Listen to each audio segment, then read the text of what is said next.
হঠাৎ করে আব্বু ফোন দিয়ে বলল যে বাসায় আসো, মাহিরের বিয়ের কথা বলবো। তো চলে যাচ্ছি শ্বশুর বাসায়, যেয়ে দেখি অলরেডি সব ফুপু শাশুড়িরা, দেন চাচা শ্বশুর, ফুপা শ্বশুর চলে আসছে। এটা হচ্ছে ছোট দেবর, ওর বিয়ে না, ওর যে বড়টা মানে আমার মেজো দেবর, ওর হচ্ছে বিয়ে ডিসেম্বরে। তো এখন থেকে তো আসলে প্রিপারেশনের ব্যাপার স্যাপার আছে, অনেক কিছুই আছে।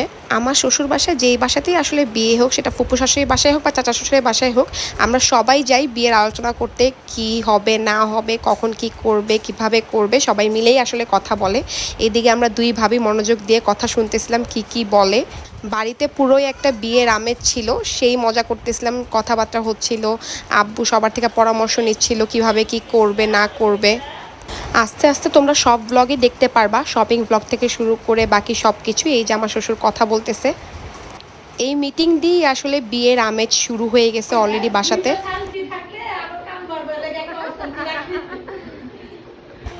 বাড়ির পিচ্চি দেবরগুলোও চলে আসছে আমার। আর এই যে হচ্ছে আমাদের জামাই মশাই, ও সবসময় এভাবেই থাকে, ওর বিয়ে তো এমনিই যাবে আলাঝালাভাবে, ইগনোর হিম।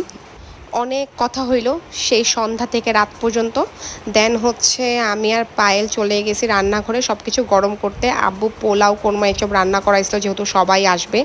দেন খাওয়া দাওয়া করে আমরা পিচ্চিরা সবাই টিভি রুমে গিয়ে বসছি। এদিকে সব ভাইরা এক এক করে হচ্ছে গেম খেলতেছিল টিভিতে, আর আমরা হচ্ছে আড্ডা দিতেছিলাম।